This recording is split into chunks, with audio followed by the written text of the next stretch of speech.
comfy fabric. But what to make with it? I have an idea. How about a comfy shrug? Cool. They're easy. I'll show you how. Coming up.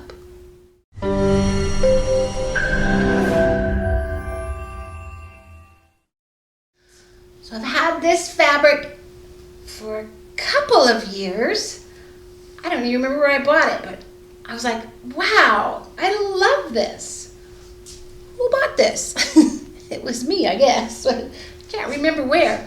And I'm like, it's so cold out right now. I was like, I really want to wear this somehow. So I was like, what can I do with it? Oh, it'd be so fun. So I actually have a party to go to tonight, and I was like, what am I going to wear?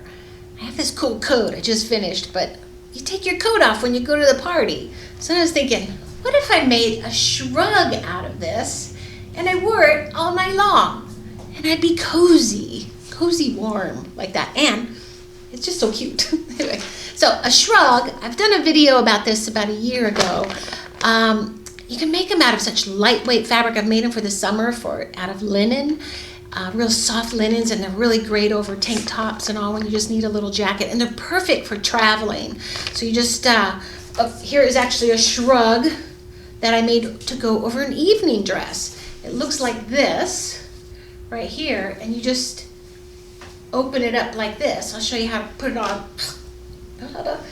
And you just go like this and like this. You knock your shoulder out. And ta-da, it's a shrug, just like that. So it just kind of covers your shoulders, and it, it's good for showing your arms, kind of things. I know how we don't like to do that. But I discovered this in, I think it was So Stylish magazine, and it gives the pattern right here. There's two different kinds. So I made up the pattern, and I have about 4 or 5 of them, and I love them. So I thought, when I found this fabric, I'm like, But I'd also like to make it a little longer. The pattern's right here, but I thought if I add 7 inches, I'll go to a longer width right here, so it's good for the winter. So I'm gonna do that. I actually have a pattern available. There's a link below for the shrug here, and what I'm gonna do differently on this one is I'm going to cut this in half and then turn it the other way and make it so I'm going to cut it on the fold here. And the reason I'm going to do that is because this fabric is 62 inches wide. So I'm just going to switch it around so I have the pattern looking like that. You can kind of see there's a pattern there. And also the end of this cuff right here, I put grosgrain ribbon around this one. This is actually the selvage. I'm not even gonna hem the edge. I'm just gonna let it go like that. And then I also kind of want to cuff this up a little bit, but I'm not sure. I don't know if I like the selvage on that side, but so instead of clunky hemming this, I'm just gonna do that. Now, all I have to do is cut it and then edge stitch it around the edges, and I can wear it tonight. So I'm gonna show you how I'm gonna make this. So this is how the pattern comes out. It's A, B, I took the letters. So you would actually tape it like right here, and you bump it just right up to the edges. I don't overlap them. So A, B, and then it's, the margins cut right here, but you just paste it or just trace it over, or, you can kind of see it. A, B, and then C, D, E, F, and then it goes all the way down to the end right here. So you just tape all of these right there, and you have that pattern. It says 1.5 inches, or I'm sorry, 1.5 yards any width.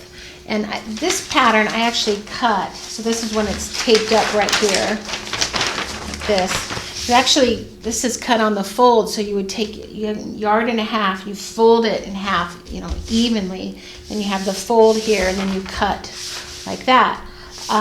So then you end up with one weird little shape. What I'm going to do here is I folded this in half, or I got it all taped. This is actually a pattern I've used a bunch.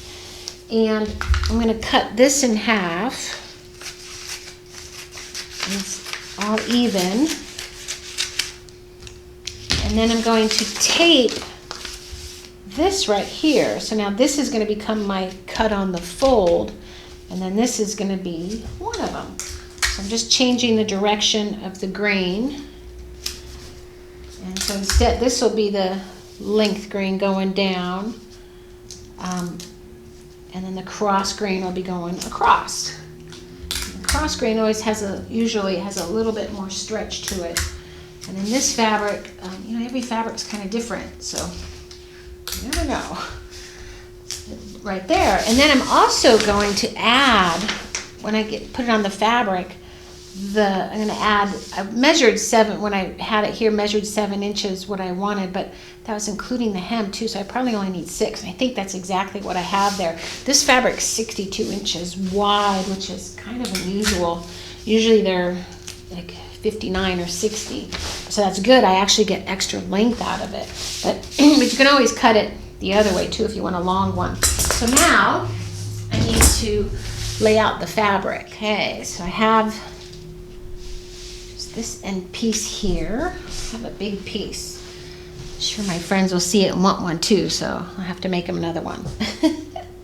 Actually, I had made a cute little hoodie scarf with this, and I think I made it for somebody because I'm like, I don't have it because I'd be wearing it.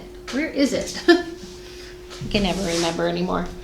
Okay, so just get this even. This is, make sure it doesn't have any twists on it. Get it all laid out, selvage to selvage. Is that about a yard? Yeah, it's a little over, almost a yard. Okay, I'm just gonna make sure that's there. Yeah, so then I'm just gonna take this pattern and extend it past there. That'll be the edges of my cuff right there. Okay, let's probably put a few pins here. Keep this down. I'm gonna make a mess. Fur does that. This would be great in minky fabric and in some of those cozy fleeces like that. I'm also going to put something there because sometimes I don't think and I automatically go and cut there. So I'm actually gonna put some pins right here too. I think I'm just gonna go straight up like that. That's it. I got the big shears out. Okay, and then I double check myself. It's gonna be on the fold, and then this, how's this work?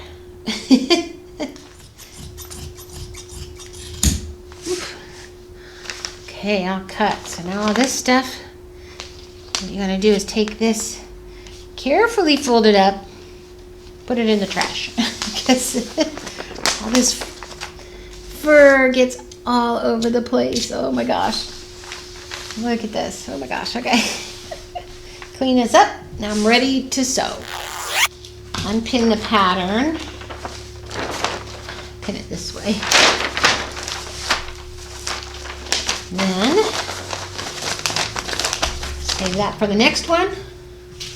Now what do we do here? I think these get sewn this way, right here. Oh, need some pins. The students were in earlier and they took all my pins. I'm just gonna stitch this 5/8 right here. It's just the underarm seam. A lot of times I'll do like a French seam, but I think I'm just going to sew this straight and maybe overlock it. And wow, it's crazy stuff. Try to get all that stuff out. All those fabrics, minkies and all this, they do this and just yucky. Okay, better now than later. Okay, that seam, oof. And this seam. All right, I'm gonna go and sew this 5/8. Okay, put this on 3.5. So it's a little longer stitch. Just reverse it. 5/8. It's not slipping, so this is good. It's a minky fabric or something. They'll have to put a lot of pins in here so it doesn't slip. This is doing good.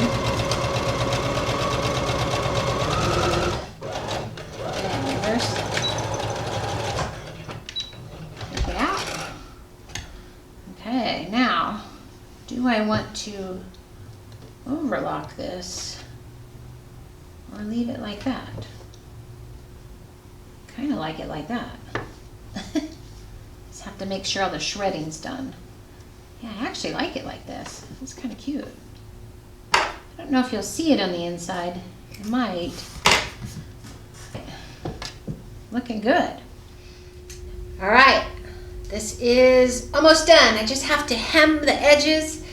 And I tested how this is gonna look with, I did a zigzag, and it's not like an exact zigzag, it's one of those, and I put it on the longest stitch so that it doesn't catch too much of the little fur fibers there. So I just did a little zigzag. I don't even know if you can see it. It's like, you can kind of see it, and then you can actually ruffle this up, and then that's it. So I'm going to go and just roll it. I'm not pressing it or anything. I'm just going to roll it in about 5/8 or so, zigzag around it, and then I'm going to... All right, and put on number 6. It's the little zigzag, and then I put on the longest. That's pretty wide. Put on the wide, and then the longest the stitch length is 4. So I'm going to start at the seam, which I guess is the under seam. It has a little bit of a peak, so I'm just going to stretch it right there. I'm just going to sew right on the edge. Let's see. Just fold this over. I'm big about pressing everything before I go, but pressing this will crunch it. So I'm just going to estimate. You could mark it, but I'm just going to estimate about 5/8. I want a little bit of a chunky one because I think I'm going to be able to reverse this too, like wear it the other way, and have like a fur edge looking here. Just sew it along. Let's get a little smaller at the corners because of the angle. And do a little quick reverse. Yep. Got all these threads real close so I don't have hanging threads. Okay, now I'm going to see how this looks. There's the hem, so it's not crushed. That's good. All right, try this on. Voila! Shrug is done. Ta-da! Now I have a cozy shrug for my little party tonight. This is so fun. Oh my gosh. So the good thing is I got to see how this looks reversed. Just flip it around. Let's see how this looks this way. Ta-da! Oh, there's a whole other look. Wow. Oh my gosh. This is so fun. See? Yeah, I didn't trim this out too, so I kind of like that seam in there. It's kind of fun. So if I had overlocked all that, it wouldn't be in there. But I think I'm going to wear it like this. Oh, and then traveling, this will be great on an airplane. So I'm just going to go like this, roll it up, like that, put it in my bag, like that. It could also be a pillow, be like a back pillow. It could also be like on the plane like this. I've lost my mind. People will be like, oh my God, this girl. But I'm serious, this would actually be really good because I'm always like I'm always putting stuff in the back of my hips on the airplane. So, and I travel next week to Los Angeles. So, yeah, this is gonna be fun. Oh my gosh, so, wow, tonight I'm gonna wear this. Yeah, and I'm gonna bring my lint roller because I can see that this is worse than my dog Mo. Oh my God. So I think I'll do this too before I put it on. So make sure I have a lot of sheets here. I'm gonna tuck this in my purse because this thing is shredding like crazy. But wow, I love my new shrug. You should make one. I have the pattern available in the description below. Just put your name in there, your email, and I'll email it right over to you and make a shrug. It's really fun. So if you like this video, give me a thumbs up, and I'll see you in the next video.